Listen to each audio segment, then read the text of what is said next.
The coffee pot slipped from her trembling hands, crashing to the floor with a sharp clang that cut through the chatter of the diner. Hot liquid splashed across her apron, staining it brown, but it wasn't the burn that made her flinch. It was the laughter, that cruel, echoing laughter from the corner booth where three young men sat, their designer jackets and golden watches gleaming under the fluorescent lights. The oldest, no older than 21, leaned back in his seat, a grin too proud for his age spreading across his face. Then, in one smooth, heartless motion, he spat on her uniform. The diner went silent. Forks froze midair.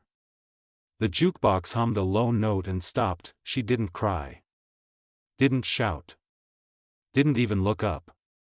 She just stood there, shaking, coffee dripping down her hands, her pride falling drop by drop to the checkered floor. Her name was Martha Green, 69 years old, a widow, a mother, and a woman who had spent her life serving others with nothing but kindness. But that day, kindness met cruelty, and while the boy laughed, recording his funny moment for the internet, he didn't notice the four figures by the door.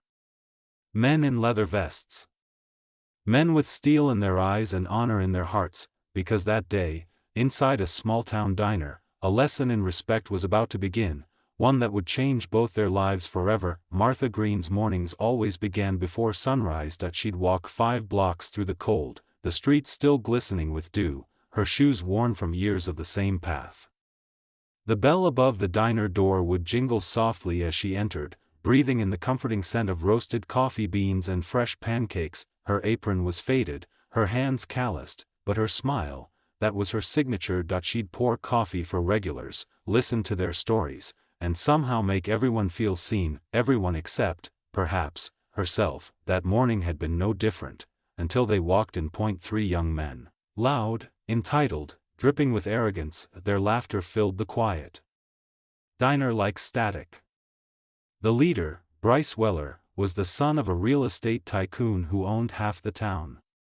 His father's money followed him everywhere, in his clothes, his confidence, even his cruelty. When Martha approached their table, coffee pot in hand, her voice was soft. "Good morning, boys. Would you like a refill?" Bryce smirked. "Sure, Grandma. Make it quick, yeah." She smiled politely, pouring carefully. But her hand trembled, just slightly, and a few drops spilled onto the table. That's when it happened. Bryce's grin widened. "Oh no, look what you did." Before she could apologize, he spat, right on her apron. The sound echoed, the diner froze. Martha blinked once. The air seemed to vanish from the room. She whispered, "I'm sorry," even though she had done nothing wrong. His friends snickered. One pulled out his phone. "This'll go viral, bro, rich kid versus waitress." But in the reflection of the diner's window, something stirred. 4 men sat at the counter, wearing dark leather vests marked with the Hells Angels insignia.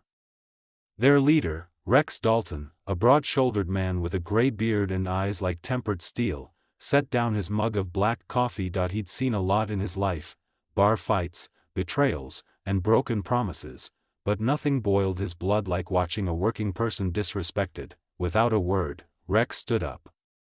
The sound of his boots against the floor was heavy, final. The door shut behind him with a soft thud, sealing the room in silence. Every eye followed as he walked toward Bryce's table. He stopped beside Martha, picked up the fallen coffee pot, and placed it gently on the counter. Then, he turned, slowly, toward the boy. "Did he hurt you, ma'am?" Rex asked. Martha shook her head, still trembling. "No, sir. I'm fine." But Rex wasn't. He stepped closer to Bryce, his voice calm but heavy with authority. "You think it's funny to spit on someone who's working to make a living?" Bryce tried to speak, but his throat locked.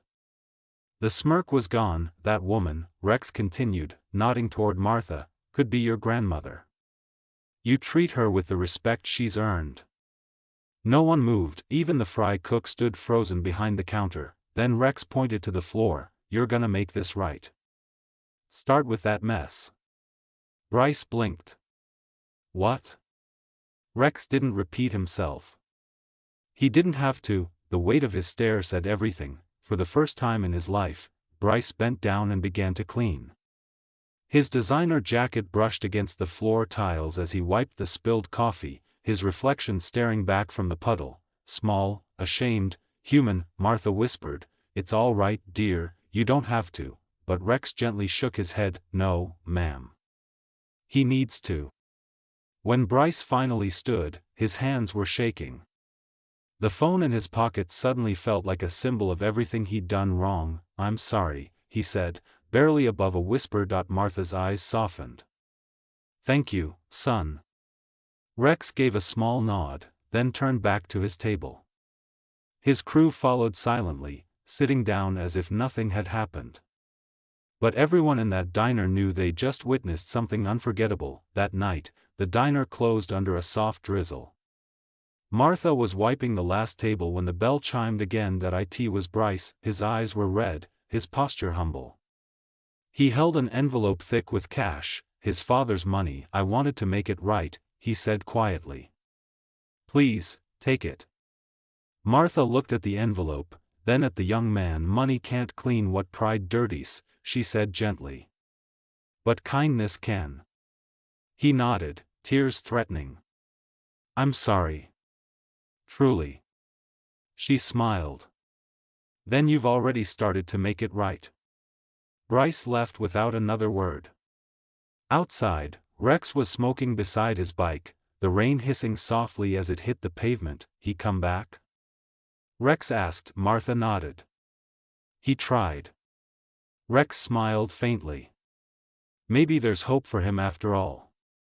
A week later, Martha found a note taped to her locker. It wasn't signed, but she recognized the handwriting. Inside was a short message. "Thank you for forgiving me. I'm volunteering at the community kitchen now. You showed me what real work looks like."